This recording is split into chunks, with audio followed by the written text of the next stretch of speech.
നമ്മൾ നമ്മുടെ ഉമ്മയെക്കുറിച്ച് വെറുതെ ഒന്ന് ആലോചിച്ചു. ഉമ്മ എന്ന് പറയുന്ന ആ മഹാസാഗരത്തെ കുറിച്ച് വെറുതെ ഒന്ന് ആലോചിച്ചു. ഉമ്മയോളം പോകുന്ന മറ്റാരുണ്ട്? ഈ ഭൂമി ലോകത്ത് നമ്മളെ സ്നേഹിക്കുന്ന മനുഷ്യരിൽ ഉമ്മയോളം നമ്മളെ സ്നേഹിക്കുന്ന വേറെ ആരുണ്ട്? 10 മക്കളെ നോക്കാൻ ഒരു ഉമ്മ മതി.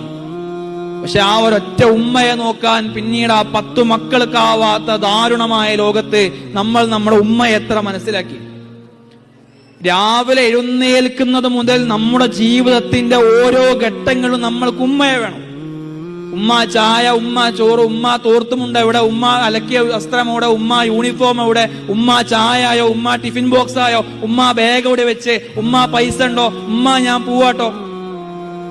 അവനവന്റെ ജീവിതത്തിന്റെ നികിര മേഖലകളിലും നിങ്ങളുടെ ജീവിതത്തിന്റെ നിസ്സാരമായ രംഗങ്ങളിൽ പോലും നമ്മുടെ ഉമ്മ നമ്മളെ സ്വാധീനിക്കുന്നുണ്ട്. നമ്മൾക്ക് ഉമ്മയെ വേണം.